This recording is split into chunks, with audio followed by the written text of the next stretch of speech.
ನಮಸ್ಕಾರ ವೀಕ್ಷಕರೇ, city news ಕನ್ನಡಗೆ ಸ್ವಾಗತ.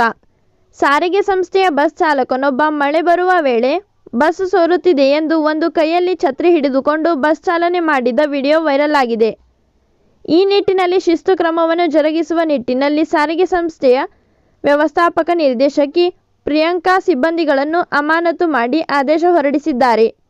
ಈ ಕುರಿತು ಮಾಧ್ಯಮದ ಜೊತೆಗೆ ಮಾತನಾಡಿದ ಅವರು, ಧಾರವಾಡ ತಾಲೂಕಿನಲ್ಲಿ ಕೆಲವೆಡೆ ಮಳೆಯಾಗಿದೆ. ಈ ಸಂದರ್ಭದಲ್ಲಿ ಧಾರವಾಡ ತಾಲೂಕಿನ ಉಪ್ಪಿನಬೇಟಗೇರಿ ಗ್ರಾಮದಿಂದ ಧಾರವಾಡಕ್ಕೆ ಬಸ್ಸು ಬರುತ್ತಿದ್ದ ವೇಳೆ ಮಳೆ ಬಂದಿದೆ. ಈ ವೇಳೆ ಚಾಲಕ ಒಂದು ಕೈಯಲ್ಲಿ ಛತ್ರಿ ಹಿಡಿದು ಬಸ್ ಚಾಲನೆ ಮಾಡುತ್ತಿರುವುದನ್ನು ಬಸ್ ನಿರ್ವಾಹಕಿ ತಮ್ಮ ಮೊಬೈಲ್ನಲ್ಲಿ ವಿಡಿಯೋ ಮಾಡಿದ್ದಾರೆ. ಈ ನಿಟ್ಟಿನಲ್ಲಿ ತನಿಖೆ ನಡೆಸಿದ್ದು, ಯಾವುದೇ ರೀತಿಯಲ್ಲಿ ಮೇಲ್ಛಾವಣಿ ಸೋರದೆ ಇರುವ ಹಿನ್ನೆಲೆಯಲ್ಲಿ ಹಾಗೂ ಸಿಬ್ಬಂದಿ ಮನರಂಜನೆಗಾಗಿ ವಿಡಿಯೋ ಮಾಡಿದ್ದ ಬಗ್ಗೆ ಒಪ್ಪಿಕೊಂಡಿದ್ದಾರೆ. ಶಿಸ್ತು ಕ್ರಮ ಜರುಗಿಸುವ ಹಿನ್ನೆಲೆಯಲ್ಲಿ ಅಮಾನತು ಮಾಡಲಾಗಿದೆ ಎಂದರು.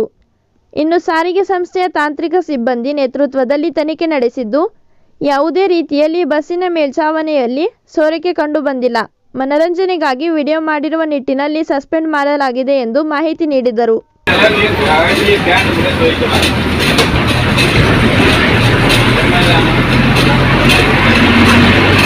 ಗ್ಲಾಸ್ ಹಾಕ್ಬೇಕಿಲ್ಲ.